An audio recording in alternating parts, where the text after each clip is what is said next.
வணக்கம், நான் ரம்யா கமல். இது என்னோட சேனல்ல போட போற ஃபர்ஸ்ட் லாங் வீடியோ. இதை எங்க அப்பா முருகனோட அருளால ஆரம்பிக்கணும்னு ஆசைப்பட்டேன். அதுக்காக அவரோட அருள் வாங்குறதுக்காக இன்னைக்கு நாங்க வந்திருக்க இடம் அருள்மிகு பாலமுருகன் திருக்கோவில். இந்த கோவிலோட சிறப்பு என்னன்னா, முருகரே சிறப்பு தான். அது மட்டும் இல்லாம இந்த கோவிலே ரொம்ப சிறப்பா கட்டி வச்சிருக்காங்க.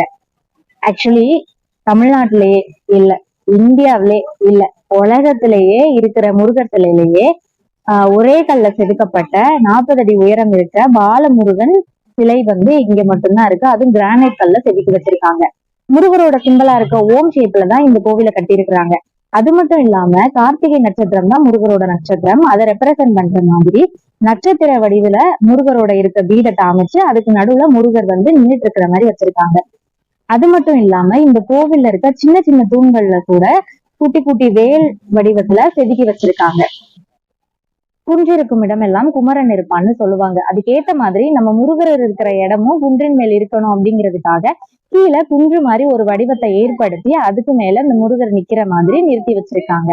சரி வாங்க இப்ப கோவில் முழுமையும் சுத்தி பார்க்கலாம். கோயில் வாசலுக்கு வந்ததுமே 2 பக்க சுவர்லையும் முருகரோட வாகனமான மயில் இருக்கிற மாதிரி வடிவமைச்சிருப்பாங்க. இந்த கேட்டை தாண்டி அப்படியே உள்ள போனோம்னா மேல கோவில் எவ்வளவு பெரிய சைஸ்ல இருக்கோ அதே அளவு சைஸ்ல கீழே மிகப்பெரிய தியான மண்டபம் ஒண்ணு இருக்கும். அந்த தியான மண்டபத்தோட வலதுபுறமா போனோம் அப்படின்னா அரச மரம் வேப்ப மரம் சேர்ந்து இருக்கிற மரத்தடியில விநாயகரும் நாகமும் 7 கன்னி தெய்வங்களும் இருப்பாங்க. அவங்கள வழிபட்டுட்டு மெல்ல அந்த படியேறி மேல போனோம் அப்படின்னா அங்க ஒரு சுவாமி அடிகளாரோட சிலை இருக்கும். அவர் பாலமுருகன் அடிமை அப்படின்னு தன்னை கூப்பிடணும்னு ஆசைப்பட்ட ரத்னகிரி சுவாமிகள். இந்த இடத்துல இந்த பாலமுருகன் கோவில் கட்டுறதுக்கு மிக முக்கியமான காரணமே அவர்தான். அவரோட அறிவுரையின் படிதான் இந்த கோவிலை கட்டியிருப்பாங்க. அவரோட சிலைக்கு அப்படியே நேர் எதிர நம்ம முருகர் இருக்கிற மாதிரி இருப்போம். நம்ம முருகரோட சிலைக்கு நேர் எதிர அவரோட சிலையை வடிவமைச்சிருக்காங்க. அப்படியே நம்ம முருகரை பார்த்துக்கிட்டே அந்த படியேறி மேல போகும்போது நம்ம மனதுக்குள்ள ஒரு அளவில்லா ஆனந்தம் வரும்.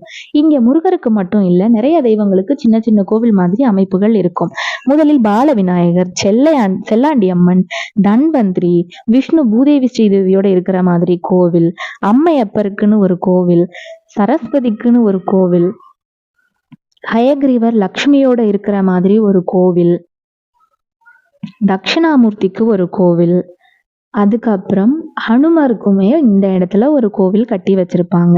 அது மட்டும் இல்லாம நவகிரகங்களும் இந்த கோவிலுக்குள்ள இருக்கு. அப்படியே நவகிரகங்களை மெல்ல சுத்தி வழிபட்டுட்டு நின்று நம்ம முருகரை கண்கொள்ளாமல் பார்த்துக்கிட்டே இருக்கலாம். அது மட்டும் இல்லாம இந்த கோவில்களில் இந்த சுவாமிகள் எல்லாருக்குமே சின்ன சின்ன கோவில் மாதிரி அமைப்புல கட்டி வச்சிருக்காங்க. இந்த கோவில்கள் எல்லாத்துலயும் இருக்கிற கதவுல முருகரோட வாகனமான மயிலும் அவரோட சிம்பலான ஓமும் இருக்கிற மாதிரி வடிவமைச்சிருப்பாங்க. அப்படியே இது எல்லாத்தையும் வழிபட்டுட்டு நம்ம முருகர்கிட்ட போனோம்னா மேல இருக்கிற பெரிய சிலை மாதிரியே கீழே இருக்க சின்ன சிலைக்கு வழிபாடு நடந்துட்டு இருக்கும். அதை அப்படியே கும்பிட்டுட்டு நம்ம முருகரை சுத்தி வரலான்னு பின்னாடி போனோம்னா அந்த கார்த்திகை நட்சத்திரத்துக்கு நடுவுல நம்ம முருகர் நிற்பாரு. அந்த நட்சத்திரத்தை நம்ம சுத்திக்கிட்டே அழகா பார்க்கலாம். 4 புறமும் 4 மயில் நிற்க, ஒரு பாம்பு படம் எடுத்து நிற்க, மிகப்பெரிய மயில் மீது மயில் வாகனம் ஏறி நிற்கிறத பார்க்கும் போது மனதுல ஒரு அளவில்லா ஆனந்தம் வருது. எங்க அப்பா முருகனுக்கு அரோகரான்னு கத்தி சொல்லணும் போல இருந்துச்சு. ஆனா எல்லாரும் நம்மளதான் பார்ப்பாங்க, அங்க யாருமே கத்தல. ஏன்னா அந்த இடமே ரொம்ப சைலண்டா இருந்துச்சு. சாமி கும்பிடுறவங்க கும்பிட்டுட்டு அவங்க பாட்டுக்கு போயிட்டு இருந்தாங்க. என்னை விட்டு இருந்தா நான் அரோகரான்னு சொல்லியிருப்பேன். எல்லாரும் கண்டிப்பா இந்த கோயிலுக்கு வாங்க. ஒரு தடவை வந்தீங்கனாலே உங்களுக்கு இதை பார்க்கும்போது ரொம்ப பிடிக்கும், மனசுக்கு நிறைவாகவும் இருக்கும். முருகன் பிடிக்கிற உங்களோட ஃப்ரெண்ட்ஸ் எல்லாருக்கும் இந்த வீடியோவை ஷேர் பண்ணுங்க. உங்களுக்கு முருகர் பிடிக்கும் அப்படின்னா கமெண்ட்ல ஓம் முருகான்னு கமெண்ட் பண்ணுங்க. நான் இந்த கோவிலோட அட்ரஸை ஃபர்ஸ்ட் கமெண்ட்ல பின் பண்ணி வைக்கிறேன். உங்க முருகர் பிடிச்ச எல்லா ஃப்ரெண்ட்ஸுக்கும் ஷேர் பண்ணுங்க. மறக்காம என்னோட சேனலை சப்ஸ்கிரைப் பண்ணி சப்போர்ட் பண்ணுங்க. முருகனோட அருளால ஸ்டார்ட் பண்ணியிருக்கேன்.